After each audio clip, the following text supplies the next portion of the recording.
Frêmito, o podcast vascular do perfil O Fogart da Madrugada.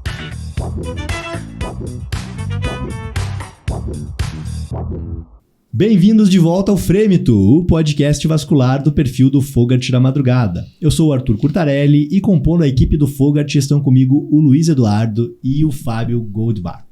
E esse episódio nós vamos falar sobre carreira nos Estados Unidos, pesquisa, assistência e imigração. E para conversar com o time, nós trouxemos o Dr. Emanuel Tenório, que é cirurgião vascular e PhD pela USP Ribeirão.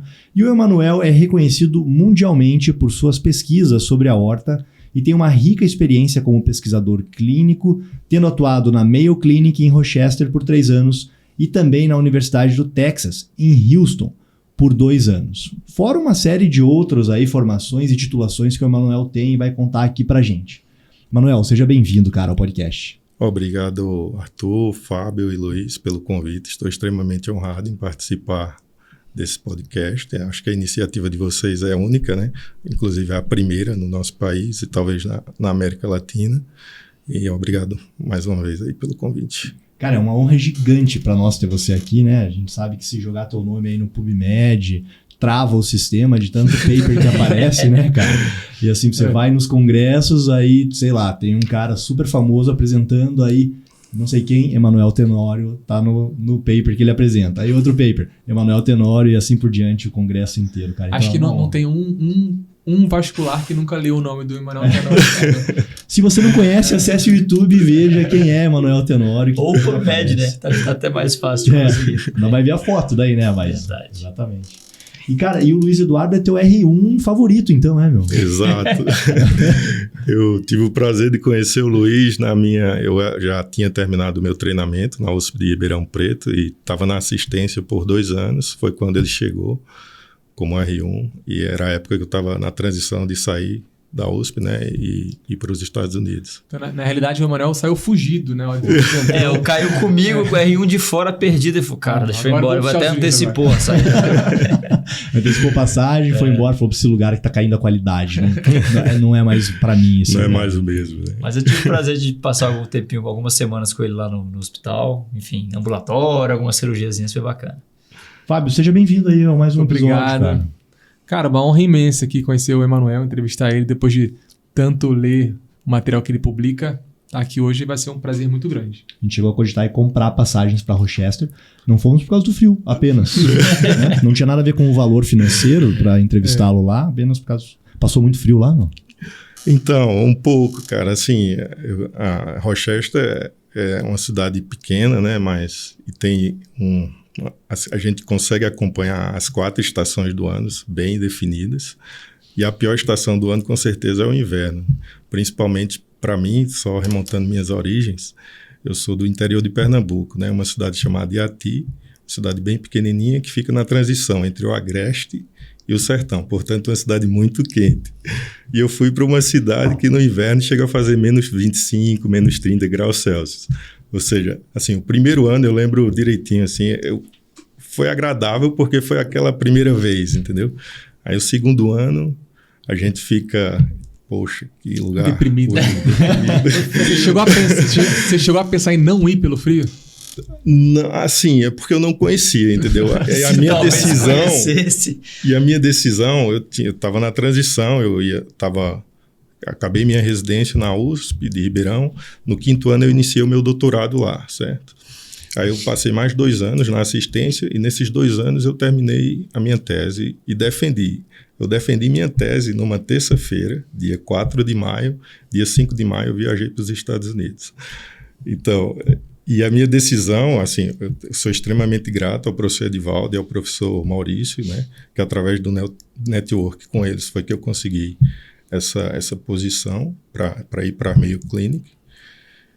E foi essa história do início de tudo, né? Sou extremamente grato aos dois, certo? E posteriormente conheci o Dr. Oderich, né? Que é extremamente conhecido entre a cirurgia vascular mundial, não só brasileira, principalmente no quesito aorta, né? Já esteve aqui com a gente, né? Inclusive, Gustavo já, mas ele fez online. A gente né? fez online. Tem 3 episódios, né? Cara, foi tão bom, meu, que a gente foi estendendo, a hora que viu, deu quase 2 horas de bate-papo. Deu mais. Deu Mais de deu 2 quase horas? 3 horas. Né? E aí tivemos que fracionar em 3 para poder escutar. Animal. Tá na hora de refazer, inclusive. Não, bacana. Muito legal. Bom que a gente vai descobrir o que mudou de lá pra cá. Eu nunca peguei menos 20, cara. Menos 20 deve ser doído, né? Chegar a perder a ponta do dedo. E a gente recebia os alertas no celular, né? Você não pode sair outside por mais de 5 minutos sem proteção, com risco de ter algum problema respiratório. Uhum. Mas em si a cidade tinha a estrutura que dava um conforto dá o conforto para a população, né? Tanto assim, a gente não passa frio, né? A gente sempre anda ou no subway ou skyway para chegar onde a gente quiser. Os principais restaurantes do downtown que a gente fala tem conexões ou com skyway ou subway, que são aquecidos. Portanto, você não tem a sensação térmica outside, né? Externa. E aí a vida é suportável, né? Porque você não tem vida outside, fora. Mas o verão, o contrário, né? Uma cidade muito agradável, pequena, a população sempre muito acolhedora para quem gosta de fazer atividades outside. Muitas áreas verdes, parques. E como eu gosto muito de correr, era aí que eu arrumava a minha dopamina para continuar no inverno, entendeu? Você é maratonista, mano? Eu tentei... eu sempre corri desde 2014 e eu cheguei a fazer uns tempos surpreendentes, assim, para um amador, né? Cheguei a fazer 5K em 18 minutos e 10K em 39. Porra. Aí eu tentei... é bom, hein? Aí eu tentei... Eu fiz a matemática aqui, mas... É bom. Aí eu comecei a treinar para longas distâncias, que assim, eu tenho ainda esse objetivo de fazer as major maratonas, como a gente fala, né? Só que aí eu tentei começar em 2022. Foi a primeira vez que eu tentei e sempre eu treinei by myself, por mim mesmo, sem uma orientação mais específica. E eu aumentei muito a carga de trabalho, né, de corrida, que eu cheguei a fazer uma fratura por estresse na perna direita. Aí foi quando eu parei e agora eu estou tentando retornar, entendeu? Teu tênis é de placa? Eu adoro essas novas tecnologias. Ele não entende nada. A mulher dele corre. É tudo que eu sei pra perguntar sobre um corredor. E aí eu sei que isso é uma pergunta massa. Você já viu? Eu vi um meme que é assim, você não precisa perguntar pra ninguém se ele já correu uma major, ele vai te dizer. Todo mundo que já correu uma major dá um jeito de falar assim, não, porque quando eu tava em Chicago, ou porque quando eu tava em Nova York, porque quando eu tava... Tipo Iron Man. Não, mas eu acompanhei bem essas tecnologias de tênis, cara. E assim, eu acho que tem um viés, né, tal. Eu sempre que eu colocava um de placa de cabana, eu me sentia mais veloz mesmo, entendeu? E assim, o tênis não te dá tanta estabilidade, é um tênis para você correr mesmo. A estabilidade está quando você está no pace alto. Se você for para correr um pace lento, é arriscado você cair, você não perder equilíbrio, entendeu? Ele tem a base muito fina, né? E essa placa e as tecnologias de retorno de energia, né? Com impacto no solo, te dá tipo um aspecto de mola, né? Você não corre, salta. Sensacional. Minha esposa fala disso o dia inteiro, então é o que eu sei sobre maratona, é isso. Bom, Emanuel, antes de começar aqui a trocar uma ideia contigo, eu quero agradecer aos nossos patrocinadores, o curso Bizu, que é o preparatório para a prova de angiologia, cirurgia vascular, endovascular Doppler e também cirurgia cardíaca, a Braille, que nos apoia aqui, obrigado, e a MR Biomédica, que também nos dá a maior força para trazer caras super notórios, obviamente, entre eles o Emanuel. Emanuel, e aí a primeira coisa que eu queria te perguntar, cara, que fica na minha mente, assim, é um dilema, né, entre os médicos. Pesquisa clínica, ela é uma opção ou é uma obrigação, cara, para nós cirurgiões? Essa é uma ótima pergunta. Assim, se a gente for ver na essência, assim, a pesquisa faz parte de tudo na nossa vida, entendeu? Se você quer ter bons resultados... Mesmo você é nadador, gosta de fazer natação, você faz sua autoavaliação. Isso é uma pesquisa. Para você evoluir na natação, você tem que estar sempre se autoavaliando para poder conseguir melhores resultados. Isso é totalmente traduzido para a prática clínica de qualquer um aqui nessa mesa, entendeu? Assim, acho que muitas pessoas têm a opinião que não seja uma obrigatoriedade, mas, ao meu ver, deveria ser, entendeu? Se você quer produzir, melhorar seus resultados, seja na sua clínica privada, seja num grande centro, numa instituição, acho que a pesquisa tem que fazer parte, entendeu? Se você quiser melhorar seus resultados. Então não basta de uma forma consumir geral. ciência, você tem que produzir ciência também. ciência. Assim, eu não estou falando muito da ciência básica ou de teste que ainda está sendo, tipo, testado uma medicação ou um dispositivo. É do uso do dispositivo após essa fase, que é basicamente a pesquisa clínica, né? Você estudar em grandes populações o uso de determinado dispositivo, no caso da gente, os dispositivos endovasculares, seja para correção de aneurisma ou angioplastia periférica, por exemplo, e você, assim, porque o dispositivo tá disponível, mas são nuances na técnica, nuances no cuidado pós-operatório, que isso você só vai capturar com a autoavaliação, ou seja, com a pesquisa. Por isso que eu acho, a meu ver, a pesquisa deveria ser uma coisa obrigatória, a ser perseguida por qualquer profissional que queira evoluir, melhorar seus resultados, entendeu? Tipo, a coleta de dados para autoanálise, você já interpreta como também estou fazendo pesquisa aqui. Exatamente. Quantos meus casos complicaram, quantos teve leak, quantos saíram bem. Uma autoavaliação dos seus próprios resultados. Porque, assim, o método científico é melhor, né? Porque você tira os vieses, você consegue produzir, vamos dizer assim, uma verdade mais verdadeira, certo? Mas acho que a pesquisa começa com essas pequenas coisas, entendeu? Você tem uma clínica privada, começa a avaliar, tipo, no caso de varizes, que é tipo assim, a porta de entrada no mercado de qualquer cirurgião recém-formado.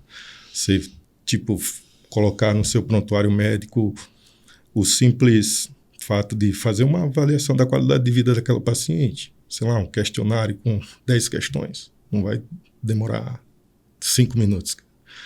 E você começar a capturar esses resultados e fazer de acordo com a técnica que você usa, por exemplo, você vai conseguir extrair uma informação daquilo ali que pode melhorar seu resultado, entendeu? São coisas simples. A gente vê a palavra pesquisa e às vezes tem medo, mas assim, a pesquisa tem que ser vista como uma coisa boa sempre, entendeu? Como assim, é o melhor método de produzir bons resultados, melhorar resultados. Não tem outro. Né? Na residência você já começou a direcionar? Como é que você fez lá em Ribeirão? Então, em Ribeirão Preto, foi a minha primeira oportunidade com a pesquisa, né, com o professor Edivaldo. Durante o meu 5º ano de residência, o R5, eu iniciei a minha pesquisa de doutorado, né, que foi em marcadores inflamatórios relacionados a aneurisma de aorta, especificamente infrarrenal. Que naquela época era algo bem inicial mesmo, eu era bem empolgado com a pesquisa. Só que a gente estava medindo uns marcadores chamados microRNA. Na verdade, eles são reguladores negativos, ou seja, quando eles estão expressos em uma célula, ele inibe a produção de determinada proteína. Por exemplo, tem um microRNA que controla a metaloproteinase, e a gente sabe que a metaloproteinase está envolvida na degradação da parede da aorta e na formação, por consequente, no enfraquecimento da parede e na formação do aneurisma. E esses microRNAs, dependendo da expressão dele, ele pode modular maior ou menor expressão de determinadas metaloproteinases, por exemplo. Minha tese, no final, a gente queria fazer uma coisa maior, mas custava muito assim, a dosagem desses marcadores. A gente conseguiu fazer um trabalho com 30 pacientes, eu consegui publicar no Annals of Surgery, e foi um resultado bacana, que a gente dosou 3 microRNAs, e a gente observou, pré e pós-operatório, a gente observou que após o reparo endovascular, esses microRNAs diminuíam de expressão, o que poderia falar a favor de um controle da doença, entendeu?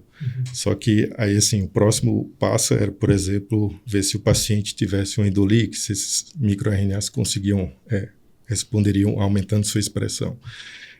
Mas eu gostei bastante dessa primeira contato com a pesquisa, né? A gente conseguiu fazer umas vias metabólicas bem interessantes. O paper é disponível gratuito, eu acho, agora já, no Annals of Surgery. E eu gostei bastante. Aí, a partir daí foi que eu comecei, né? Assim, a ver a pesquisa como algo que pode mudar realmente meus resultados, entendeu? Mas então, assim, você começou até, vamos dizer, relativamente tarde, digamos. Exato. Então, R5 que você foi começar a fazer Na alguma faculdade, coisa, como é que você foi? na faculdade eu era monitor, fiz PIBIC, entendeu? Mas assim, eu fiz mais projetos sociais também, que sou graduado na Faculdade de Medicina de Campina Grande, e lá eu tive contato com pesquisa, mas como a gente, assim, a instituição federal, vocês sabem que sofre muito em relação a investimento e tal. A gente não tinha uma base de pesquisa grande e o que a gente conseguia fazer era projetos sociais, entendeu? Mas ali a gente conseguia extrair dados. Por exemplo, era uma coisa bem simples na época.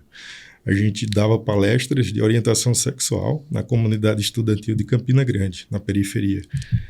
E a gente dava uma palestra, aplicava um questionário inicialmente antes da palestra, fazia a palestra e dava um segundo questionário novamente para ver se houve alguma melhora do conhecimento dos alunos naquela sala específica.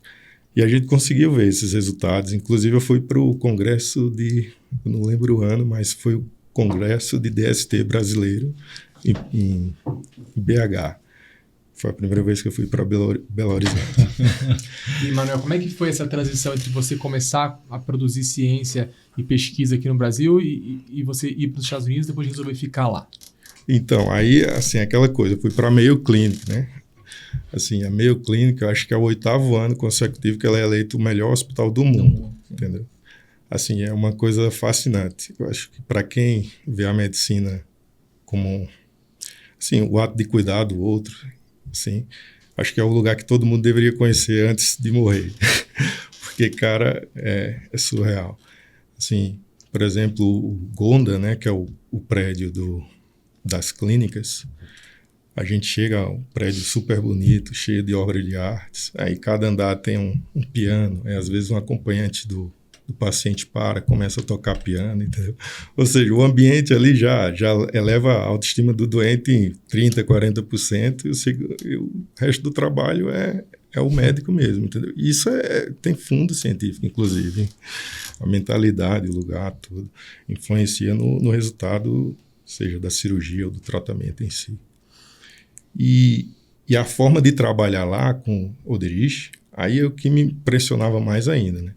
Porque eu cheguei, assim, o Oderich, só um pouquinho da história do Oderich, ele começou, na verdade, como um expert em doença mesentérica. Ele tem um livro escrito só sobre doença mesentérica.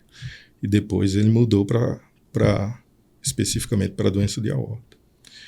E eu cheguei lá, ele estava, tipo, iniciando não, já tinha bastante caso, mas tipo do IDE, eu lembro o número, era 144 pacientes, ou seja, eu estava no início da experiência dele.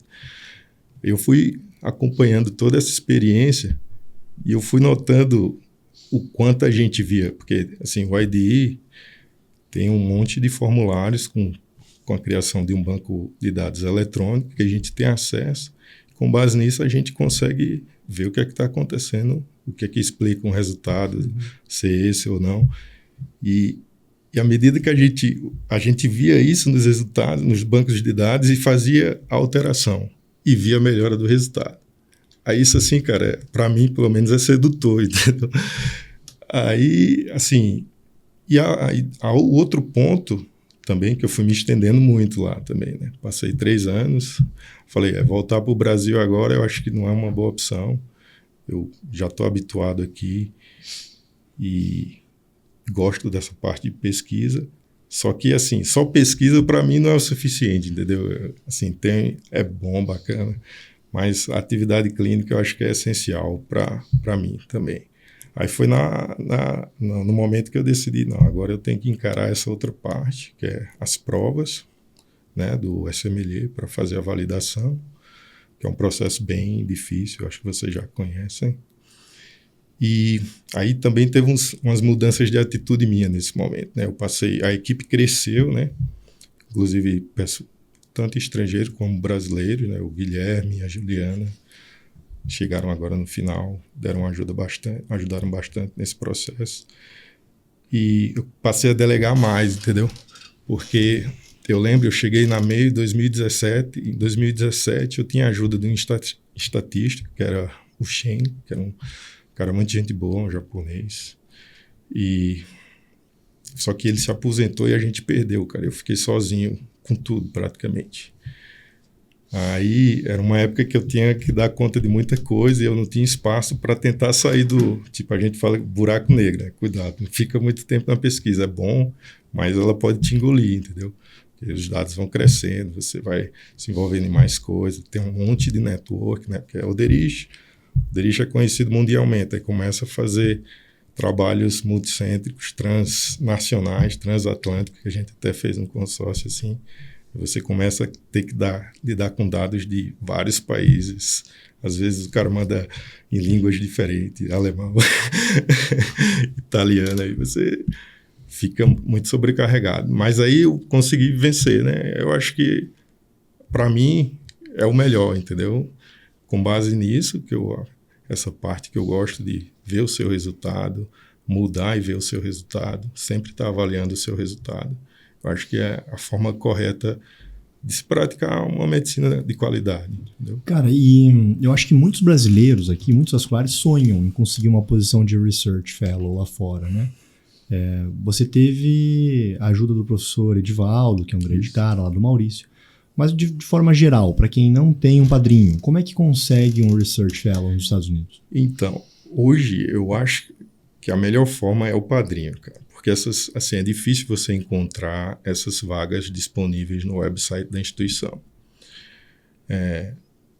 Então, agora assim, eu vejo um fator facilitador para nós brasileiros. Primeiro porque a gente tem uma grande quantidade de brasileiros lá. E assim, o próprio Oderich tem conexão com 10 centros de IDEs dos Estados Unidos. Então, através dele, você pode ser recomendado para qualquer um desses centros e conseguir uma posição dessas. A maioria dessas posições são remuneradas, entendeu?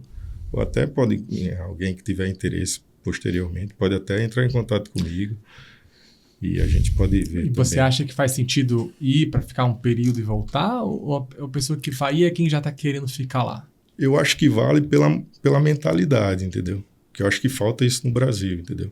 Trazer isso para o Brasil. Isso, exatamente. Porque, por exemplo, a gente não sabe os dados do Brasil. Qual a mortalidade do tratamento endovascular no Brasil, do tratamento endovascular do aneurisma tóraco-abdominal? Se você for em congresso, é zero, né? Exato. Dependendo de quem está apresentando, né? Até o torácico aberto é zero. Não, mas certamente. Mas é porque o que nos falta aqui é organização, é um consórcio, é um centro que regula todas as normativas. Não tem, né? Então fica a bel prazer do assistente. E outra coisa que, assim, eu acho que a indústria nacional tem vários dispositivos, inclusive para o tratamento tóraco-abdominal, né? A Braille, tem a Nano, né? São empresas nacionais que se dispõem a produzir esses dispositivos, né? Lá, não sei se é uma pressão do mercado ou do número de procedimentos, né? Porque lá, tipo, tem 10 centros IDE, aí vamos supor, 100 casos por IDE por ano. Assim, é muita grana para a indústria, né? Então, a indústria tem um interesse em financiar, tipo, os centros de IDE, né? Que é tipo uma licença para você poder fazer esses procedimentos mais complexos de aorta. Só são 10 centros nos Estados Unidos. E hoje, o principal dispositivo, na verdade o único, né, nesses IDEs, é o dispositivo da Cook, customizado. E hoje a Cook ela financia um banco de dados nacional, onde cada centro tem seu próprio banco de dados, que o estudo é do centro. Na verdade, o IDE é uma licença que é Physician Sponsor, ou seja, ela é do médico.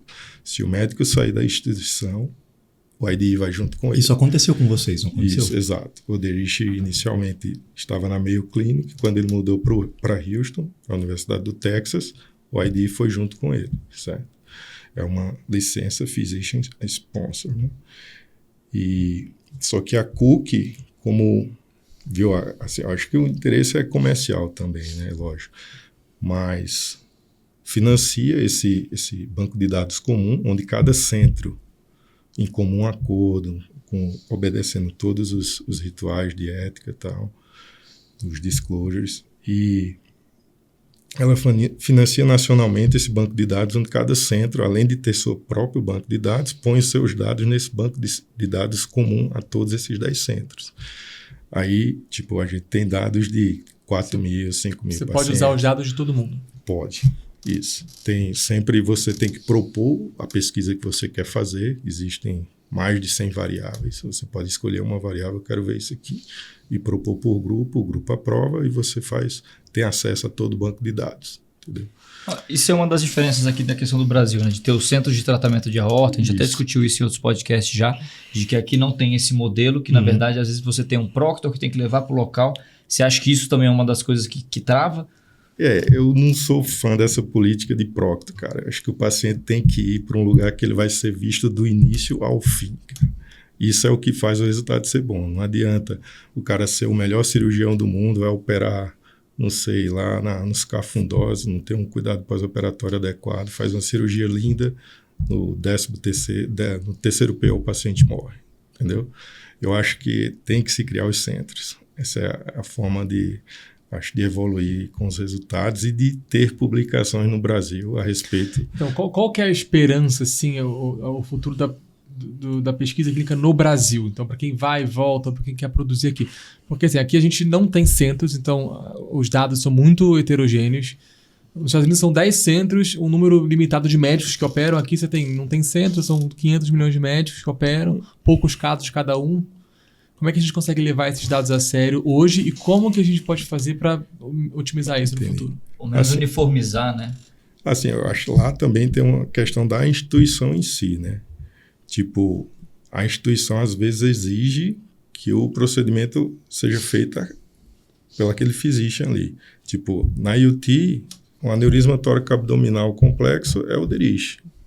Na Mayo Clinic era assim, bonito de ver, porque tem o Tom Bauer, que é um exímio cirurgião aberto, e após o Derich assumir, assim, desenvolver o programa de endovascular da Mayo, que não tinha, foi ele que desenvolveu praticamente do zero. Assim, à medida que a técnica foi se estabelecendo, Tom Bauer cansava de referenciar doentes para o Derich, entendeu? É aquela coisa, pensar no doente, entendeu? Essa é a mentalidade que a gente, assim, que pelo menos eu peguei de lá, entendeu? E o que me fez tentar ficar por lá. Essa é uma dificuldade muito grande aqui, porque a gente mexeria com o ego dos cirurgiões, do tipo, como assim eu não posso fazer? E também com a grana, com o bolso do cara, né? Lógico. Onde a indústria definitivamente vê isso com maus olhos, porque tem 100 caras fazendo, agora eu vou ter 2? Calma aí, né? Vai reduzir, obviamente, o número de uso dos dispositivos e aí a gente vai encarar aquele lance do mas por que eu não posso fazer e usar a prótese e o outro cara lá pode, né? Assim, no SUS eu acho que deveria ser uma política de saúde pública. Aí talvez resolveria. No SUS deveria ser assim, criar 10 centros. Sei lá, 2 no Nordeste e 8 no Sul-Sudeste, que é a maior população do país. É que é uma coisa progressiva. Talvez se no SUS fosse assim, dali a 1 ou 2 décadas, você ia ter aqueles cirurgiões que se formaram ali, de repente, o sistema vai migrar para... As operadoras de saúde talvez pressionassem. Abraçassem essa porque causa. Eu acho que para operadores de saúde, se ela pensasse inteligentemente... É muito melhor, lógico. É muito melhor centralizar esses tipos de patologia. É lógico. Vai sair mais barato, vai ter melhores resultados, entendeu? Eu não sei, eu não convivi muito com o sistema de saúde privado do Brasil, né? Minha experiência de clínica aqui já foi direto eu passei 2 anos, mas totalmente no sistema público, né? Na USP lá de Ribeirão. Eu não sei, mas assim, do ponto de vista, assim, vendo como forma lógica para operador e para o privado, isso seria o ideal, entendeu? Emanuel, a gente sabe que você está agora passando por um novo desafio, né, cara? Que você vai mudar um pouco, assim, a tua rotina lá. Eu queria que você comente isso aqui para nós. Mas antes, eu queria te escutar dos big numbers das tuas publicações, cara. Porque realmente é impressionante, né? Eu joguei... Ele pô. Joguei o nome dele no PubMed essa semana. Você pode me corrigir se eu estiver errado, mas eu vi mais de 190 artigos publicados lá no PubMed. E o número de citações passava de 2.000 e porrada. Isso. Não, assim, a gente brinca que depois da 30ª... Sem modéstia. Depois da 30ª publicação, a gente não conta mais. Mas, assim, isso é óbvio que não é só mérito meu, longe de mim de ser o detentor de todos esses trabalhos, entendeu? Na verdade, é um trabalho em conjunto, né? Eu tive o prazer, né, a honra de... Esse consórcio, na verdade, começou na minha época. Assim, o primeiro centro a organizar todos os centros IDEs dos Estados Unidos foi a Mayo Clinic comigo, entendeu? É tanto que a primeira publicação do consórcio é minha, como primeiro autor.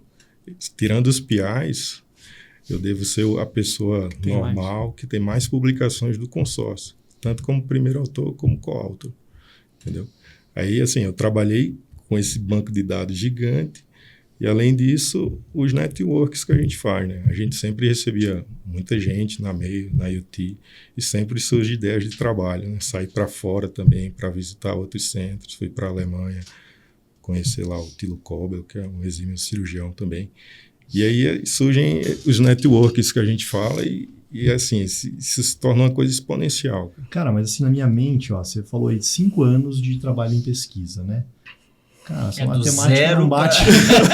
Não bate. Porque... O Arthur não é muito bom de matemática já, mas assim, foi um crescimento muito exponencial, né, mano? Porque assim, eu trabalhei bastante, cara, assim, eu brincava, principalmente na Mayo, que foi onde a dedicação foi maior na Mayo, porque era o meu foco principal. Na Mayo era a pesquisa, entendeu? Quando eu fui para a IoT, eu já fui na mentalidade, eu digo, não, agora eu tenho que dar um passo a mais na minha carreira e mudar para a parte clínica. E mas eu gostei da modéstia quando ele se intitulou de uma pessoa normal. Mas eu, assim, certo, né? Eu trabalhei duro, cara. Assim, eu lembro, eu falava que eu andava com a Mayo Clinic nas costas, no meu notebook, né? E sempre tinha o grande round na terça-feira. E sempre que perguntavam dados sobre a IDE, aí eu respondia, né? De cabeça. De cabeça. Aí, uma vez o Peter Glovis, que estava na plateia, ele falou, esse computador ambulante aí. Ninguém mais, ninguém menos que Peter Mas Glovis. Foi muita dedicação. Mas assim, mas o mais importante são as conexões. Na vida, o que vale é as conexões. Você não vai conseguir produzir sozinho. Sempre tentar trabalhar com boas pessoas, né, de boa índole, pessoas que te orientem de forma adequada e criar conexões, cara. Isso aí, desses 200 papers, vamos arredondar. Tem muita coisa retrospectiva, prospectiva, tem meta-análise. O que era o foco de vocês? Você tocou num ponto importantíssimo, que acho que é uma das deficiências do Brasil, é o prontuário médico. Não existe. Entendeu? Padronizar, enfim. Em qualquer coleta de dados você tentar fazer, em qualquer serviço no Brasil, você não consegue obter o mínimo, entendeu? Isso é um problema. Porque se você vê minhas publicações, eu diria que 80% são dados retrospectivos. Ou seja, a gente teve a ideia depois e foi atrás dos dados no passado. E estava no prontuário, entendeu? São dados antigos, mas confiáveis. Exato. Eu lembro na Mayo, cara, os prontuários, a ficha operatória, o cara descrevia qualquer complicação. Qual que era o software lá que vocês usavam em Rochester? E outra coisa importante que está ocorrendo agora, acho que não concluiu o processo todo, que os Estados Unidos tá na tendência de usar um único sistema de medical records, né, que é o Epic. Eu peguei um sistema que eu não lembro mais o nome na Mayo, que mudou para a Epic. Eu peguei um sistema na IoT, que eu não lembro o nome, que já mudou para a Epic também. Ou seja, a criação de um... mais ainda. Exato.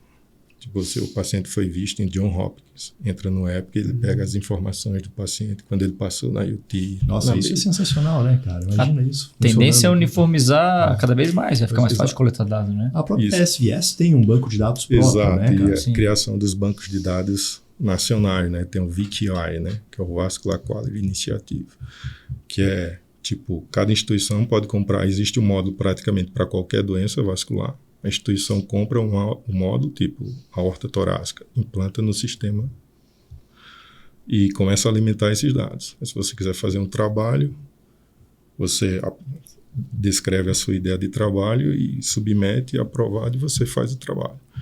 Isso é usado pelo Medicare para questões de reembolso, entendeu? De pagamento. Isso é, assim, um caminho que eu acho que aqui deveria entrar nessa linha também. Dados é, sem dúvida, talvez a moeda mais importante aí do século. Exato. É o que vai fazer você tomar decisões melhores, gerir melhor teu tempo, teu dinheiro, tudo, né? Cara, eu queria te perguntar também a história do livro. Né? Porque o livro, que vocês publicaram, o Aorta, do Dr. Gustavo, da qual você também participa, como que surgiu a ideia e também foi rápido, né, cara? Aquele livro é uma obra de arte, assim. Então, Eu que desenho, então, puta, eu adoro os desenhos. Os desenhos Existe. são fantásticos. Né? Existe o cara por trás dos desenhos, né? Que é o Sim, ele até é mencionado no livro. David Fetter. Eu tive Ele é o prazer de mencionado. conhecer ele. E esse cara, ele é genial, cara. Ele consegue... Ele participa, ele entra na cirurgia, né? Eu imagino. Ele Ele tem não aquela noção de... ele de não anatomia. entra, Ele mas libera ele- a prótese. Eu ouvi falar que ele... Não, mas pra pessoa ter um entendimento Não, daquela mas coisa, o pior ele é tem que ele participar, é não com possível. base nos exames que a gente manda, entendeu? A gente manda a tomografia do doente, a reconstrução 3D e a descrição do que a gente quer, cara. E assim, ele faz exatamente a anatomia. Se a gente achar O cara é muito fera. um pequeno Ele foi, defeito... ele foi com vocês? Não, mas ele continua trabalhando com a gente, que ele está aposentado da meio, ele continua trabalhando. A gente pede, Frila, ele fazendo faz frila. frila. Ele cobra por tempo, né? Não, eu vou fazer um draw fellow com ele lá. Mas cara. ele é O fera, cara é muito massa. As ilustrações que ele faz são animais. Tem previsão para uma segunda edição? Esse é o próximo objetivo. O Gustavo já falou comigo para tentar atualizar. Não, dá um né, spoiler isso aí, vai.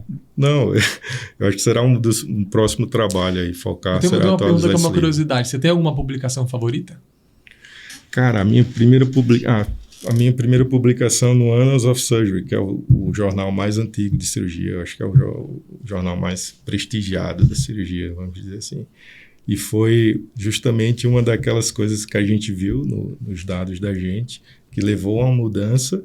Isso gerou um efeito dominó, que é o uso da drenagem licórica pré-operatória, entendeu? A gente notou que, do nada, apareceram sequenciais, assim, quase, complicações muito graves, tipo paciente de cirurgia lisa, após a retirada Fez do hematoma. dreno. Um dia depois fez hematoma, ficou tetraplégico, entendeu? Aí, com base nisso, a gente mudou o critério de uso do dreno, e isso foi assim, todo mundo foi assim, primeiro a gente Copiando, né? Que ano publicando, que foi isso, mano? foi em 2017, 2018, cara. Cara, essa publicação dele, 2018, meio pro final de 2018, eu acho. eu passei um tempo no serviço do Chiesa, lá em Milão, Uhum. e ele tem um livro de complicações de cirurgia, mas da parte aberta também, e fala um pouco da endo. Tem esse teu artigo lá. A gente escreveu, foi eu que escrevi esse Como é que fala capítulo tenório em dele. italiano? Tenório é tenório. Tenório, essa vai ser uma tenório. É italiano, né? Pronto. Mas Aí- o cara lá já tava assim. Essa aplicação eu lembro bem porque eu visei esse livrinho. Eu falei, pô, esse cara que eu conheço, inclusive. E aí falei pro pessoal lá, já tava. E era assim, era meio que um início, assim, foi esse trabalho foi assim, o primeiro que eu, tipo, fiz tudo, cara, assim, e fiz uma análise bonita e tal, vi paciente por paciente, os pacientes que tiveram complicação de isquemia de medula, pus no detalhe, aí foi aceito no Annals of Surgery, né? E inclusive foi a primeira publicação do Gustavo, inclusive também no Annals of Surgery. Aí, essa foi a mais marcante aí. E vamos puxar agora um pouco para outra parte, né? Vamos falar do teu treinamento novo, dessa parte do Clinical Fellow, na verdade, que você, na verdade, vai começar uma nova fase em termos de residência, né? Isso. Conta um pouquinho pra gente dessa parte. Então, é como eu falei, né, no início, na meio, o meu foco mais foi pesquisa, mas aí quando, na verdade, no terceiro ano nos Estados Unidos, eu comecei, tenho que evoluir, né, que a gente fala, dar um step forward, subir de nível, que é praticar ser cirurgião vascular nos Estados Unidos, né? Participar da produção dos dados, né, em si, assim, em campo mesmo. Aí foi na época que coincidiu com o crescimento da equipe e vamos dizer, quando eu passei a ser um melhor líder, passei a delegar mais as funções e tentar me dedicar a essa outra parte, que é a parte de validação do meu diploma para poder exercer, ser cirurgião vascular nos Estados Unidos, né? Eu finalmente consegui fazer todos os steps em 2022, de junho a janeiro de 23 eu fiz todos. Aí eu tinha uma posição já para começar na verdade, 21, 22. Para começar em julho de 22, foi quando a IoT criou uma nova posição, que só era uma posição, só que eu não consegui assumir a posição eu não consegui um visto. É uma questão importante para quem pensa em ir para os Estados Unidos, o visto. Assim, a meu ver, o melhor visto de se ir para lá é o H1, que é o visto de trabalho. Eu tinha um visto J1, que é um visto de pesquisa, estudante, e ele tem uma validade de 5 anos. Aí, quando eu terminei todo o processo de validação, eu tinha usado já os 5 anos do J1. Aí, é comum fazer residência nos Estados Unidos com esse visto. Só que quando eu solicitei ao CFMD, que é o órgão que organiza a residência nos Estados Unidos, eles negaram, porque o J1 subtende-se que é um visto de não imigrante. Após o término dos 5 anos, você retorna para o seu país de origem, né? E como eu pedi novamente, eles entenderam que eu queria ficar nos Estados Unidos. Eles tinham razão. Eles entenderam hora a hora. Que esse rapaz quer. Só tem passagem de vinda, né? Aí, cara, eu sofri com esse processo. Aí eles negaram. Cara, o hospital não consegue te ajudar com isso Não mais? consegue, porque também depende de estado, cara. No Texas, o IMD, que é um imigrante, ele só consegue fazer residência com J1, cara. É fogo. Varia um pouco, entendeu? Em Minnesota, meio pode fazer com H1. E aí eu não perdi, cara, a posição. Aí fui pro plano B, né? Com base na minha produção científica, o tempo que eu tinha lá trabalhado, eu apliquei para um green card estando no Brasil. Aí foi esse processo que está terminando agora, graças a Deus. Eu consegui, a minha petição foi aprovada, acho que em março do ano passado, 2023. E com a pandemia começaram a existir os backlogs, ou seja, a sua data de... Porque depois é um processo longo, você tem a aprovação dessa petição, que você normalmente tem ajuda de advogados para escrever, certo? Com base a minha, no meu caso, foi com base nas minhas publicações. Aí leva um monte de coisa, um número de citações, com as publicações suas que foram citadas em guidelines importantes, um monte de coisa. Eu fiz todo esse processo, fui aprovada, e após isso você tem que ter uma entrevista. Aí o problema é essa entrevista, entendeu? Após a pandemia começou a atrasar, né, as datas para essas entrevistas. Aí eu estava esperando uma data para essa entrevista. Aí eu fui para o processo normal do MET, né? Dei MET o ano passado, era para ter começado em julho do ano passado. Aí não consegui porque eu não tive essa entrevista. Consegui a entrevista agora, estou no processo, já fiz a primeira etapa, que foi essa semana passada, no Rio de Janeiro, coleta de exames, passagem com um médico lá, recomendado pela embaixada. Então, aí só a entrevista é no Brasil, né? Só confirmando. Tá. Tudo no Brasil, porque eu tô... Você está daqui para lá. Teoricamente ele está aqui. Sim. Exato. Aí, segunda-feira eu vou fazer a entrevista e espero que tudo dê certo e... vai dar certo, certeza. Meu passaporte. Teu programa é 0+5? Aí eu vou entrar no programa 0+5. E você deu match na UT? Na UT, isso. E uma coisa boa é que eu entrevistei na Mayo e na Southwest, né, lá do serviço do Timarão. E assim, uma coisa muito gratificante assim, para mim foi a entrevista da Mayo. Assim, eu acho que foi a melhor entrevista para mim. Porque eu trabalhava mais com o Oderich, né? Ele tem um programa gigante e eu tinha que dar conta das coisas dele, principalmente, mas às vezes fazia um trabalho com os outros staffs da Mayo. E assim, cara, é impressionante o quanto o pessoal é grato pelo trabalho que eu fiz lá, entendeu? Aí, assim, só para deixar o gancho, assim, que assim, lá o americano te tratar mal por você ser imigrante, assim, deve existir, né? Sempre existe um trampista mais radical. Nossa, mas assim, no geral, cara, se você trabalhar certo, o cara vê o teu esforço, os caras te valorizam. Esse é independente da cor, da raça, se você é da América do Sul, da África, da Índia, não tem isso, cara. Legal demais, cara. Onde o cara vê, vai estimular, né? Onde o cara vê também a meritocracia agindo melhor lá também, entendeu? Tipo, a gente tem vários brasileiros em posições de destaque em instituições gigantes. O Oderich, super novo, chegou ao topo de posição na Mayo Clinic, que é o melhor hospital do mundo, pô. Entendeu? Sem restrições. Aqui no Brasil, se você for bom no Instagram, você não precisa nada disso. Se souber dançar no TikTok. Eu percebi isso quando eu montei, cara. O cara voltou, tomou um choque de realidade. Era só eu não consigo mais. Não tem O mais cara tá 5 anos fazendo pesquisa, não precisa nada. Manuel, sensacional a tua história, cara. Vai ser espelho para jovens cirurgiões, tenho certeza, né? A gente te admira muito aqui, cara. Obrigado pela tua presença. Eu queria que você deixasse 2 últimas mensagens finais. Uma, como que você enxerga a cirurgia de aorta para o futuro? O que a gente vai estar sentado aqui na mesa falando daqui a 10 anos? E a outra, uma mensagem final, cara, para os nossos ouvintes que possivelmente te adoram e se espelham na tua carreira. Uma mensagem para a carreira desses caras. Entendi.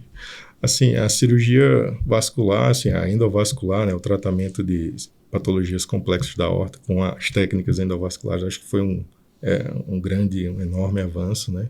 Diminuindo morbidade, mortalidade. O único calcanhar de Aquiles ainda são as intervenções, né? Que ainda são maiores em relação ao reparo aberto.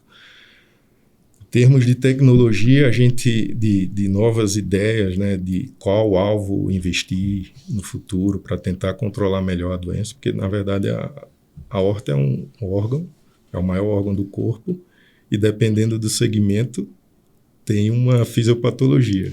É um órgão extremamente complexo, entendeu? Hoje a gente já tem, inicialmente começou com o infrarrenal, o estudo do saco aneurismático em si, né? Os pacientes, a gente sabe que o paciente que evolui com regressão do saco tende a ter melhores resultados. A gente já está vendo isso também para os reparos mais complexos, né? A gente, inclusive, tem algumas publicações que vão sair nos próximos meses em relação ao reparo complexo com ramos ou fenestre, estudando alterações do saco aneurismático. E outra coisa que eu acho que deve surgir em algum momento é o revestimento de endoprótese com alguma substância, tipo uma substância que tenha um alvo, tipo um microRNA da vida, que vá diminuir ou estabilizar a doença, né? Porque a gente sabe também, mesmo no paciente que tem um bom resultado, se você vê o diâmetro da aorta dele, mesmo onde você ancorou a endoprótese, você vê que com o tempo esse diâmetro vai alargando, ou seja, a doença ainda continua. É por isso que a gente não existe colo curto lá, né? Nos IDs, colo curto é igual a fenestra. Não existe colo de 10 milímetros usar uma prótese infrarrenal, entendeu? Só em casos de exceções, um paciente que não tem uma expectativa de vida longa, aí você usa esses dispositivos, às vezes com endoâncro e tal. Mas a regra é essa, tentar usar sempre pelo menos 20 milímetros de colo. Ancorar em aorta saudável. Exato. Não ter medo de subir. Assim, a gente tem um medo, assim, outra coisa, assim, porque os dispositivos off the shelf que a gente fala, né, o T-Branch, que a gente pode usar imediatamente, eles cobrem muito, né? Não precisa ser 10 centímetros, pode cobrir metade, né? Aí tem algumas ressalvas no uso quanto a isso, principalmente quando você está na transição ali, ou se você vê uma artéria de Adamkiewicz bem desenvolvida, você vai cobrir essa artéria. Você pode modificar a endoprótese, né? O Marcelo Ferreira descreveu a técnica de retirar a parte posterior do próprio T-Branch, né? Para deixar ela vazada, como se fosse uma escala, uma grande escala, para preservar essas colaterais. E eu acho assim, uma ideia para o futuro, acho que vai surgir, é o revestimento desses dispositivos com alguma droga que haja na fisiopatologia da doença de forma ativa, né? E tem também a parte da medicação em si, né? Tá para sair, infelizmente eu não participei, alguns estudos com o uso da metformina, né? Para ver o retardo de crescimento de pacientes com aneurismas que não tem indicação de tratamento, né? Aneurismas entre 3 e 4 centímetros, 4,5 centímetros. E deve surgir medicações com base nesses targets que estão surgindo aí, né? O microRNA acho que é uma área bem promissora, não só na vascular, como em outras patologias do ser humano. Como mensagem, cara, a mensagem é a pesquisa, é como eu iniciei no início, independentemente se você está na sua vida privada, se quer só performar melhor como atleta, ou como atleta amador, ou nadador amador, quer atender melhor seu paciente, quer ter melhores resultados. Eu acho que a pesquisa é essencial, entendeu? É essencial e a gente não deve ter medo da palavra pesquisa, entendeu? Boa. Sensacional. É o sucesso do Strava, né? Por isso que o Strava fez tanto sucesso na corrida, né? Exatamente. Porque tem dados. Exato. Eu adoro o Strava por isso, lá. cara. Cara, é fã. Isso aí. Cada combinaram, corrida, a assim. primeira coisa que eu olho é o Strava. Melhorei aonde? É Qual que isso. vai ser tua primeira Major, cara? Já tá na... Eu acho, cara, eu vou tentar Boston e eu vou tentar qualificar no final desse Pô, mas você ano. já foi pra uma tourada já, porque pra conseguir uma vaga lá... É, mas eu tenho que aproveitar a juventude. Tem tempo, vai fazer igual o Drauzio Tem Varela, tempo, pô. pô. Você tem que fazer uma no Rio aqui, cara. O Rio é plana, é calor, tá jogando em Não. casa. Eu cheguei a me inscrever numa maratona no Havaí, em Olanalu. Puta, legal, hein? Foi quando eu quebrei a perna. Eu paguei a subscrição, mas não fui, não. Não é Chicago que é bom pra começar, que é mais... Diz que é a mais Tranquilinho, fácil dos assim? Estados Não, Unidos, eu lá acho que das a Majors, né? mais tranquila é Berlim, né? Que é, É que os caras inclusive batem a maratona recorde, mais inclusive. veloz, né? Que ela é muito Berlim. plana. E Nova York é a mais dura. É, punk, né? né? Cheio de sobe e desce as pontes. Vou dar um spoiler pra vocês então, meus amigos. Estou inscrito numa meia. Olha aí. Oi. Tá vendo? Por isso que eu queria Bacana. saber Uma se eu... Já comprou tênis com Major, placa. Eu queria saber se o Manel ia me indicar aqui Nike ou Adidas ou Olympus. Cara, ou... eu acho que dessas tecnologias, Nike é o melhor, Olha cara. lá. Nike saiu na frente, né? Foi Vaporfly, não é isso? Isso. Qualquer fly A da gente não vida. pode... Bom, A gente não pode falar aqui do próximo, de marca, mas É, falar mas de tênis de tranquilo. tênis, pode. Pô, valeu, Manuel. Sensacional, cara. Obrigado mais uma vez. Aí a gente faz votos pra que a sua nova treinamento lá... Putz, cara, que energia que você tem, hein, meu? Eu tava pensando cara. aqui em voltar pro primeiro ano de residência. Fogo. Muita energia, cara. Força lá e, pô, o convite pra você retornar, né, Fábio? A hora que terminar essa Lógico. residência pra vir contar pra gente aqui a diferença. Contar da residência e contar da Major. É. O que você quiser. Você- Até o final, uma média para cada ano de residência. Dá pra fazer. Isso é um bom objetivo ótimo, cara. Obrigado pela ideia. Vou tentar perseguir essa meta. Obrigado mais uma vez, cara, pela tua presença aqui. Eu que agradeço, cara. É super bacana estar aqui com vocês. Agradeço mesmo de coração pelo convite. E parabéns novamente pela iniciativa. É muito importante isso que vocês fazem pela Cirurgia Vascular Nacional. Valeu. E chega ao fim mais um episódio do Frêmito, o podcast vascular do Fogarty da Madrugada. Compartilha com a gente onde você está escutando o episódio do podcast Frêmito e as suas imagens cirúrgicas lá no perfil do Instagram. A gente se encontra no próximo episódio. Até mais. Frêmito, o podcast vascular do perfil O Fogarty da Madrugada.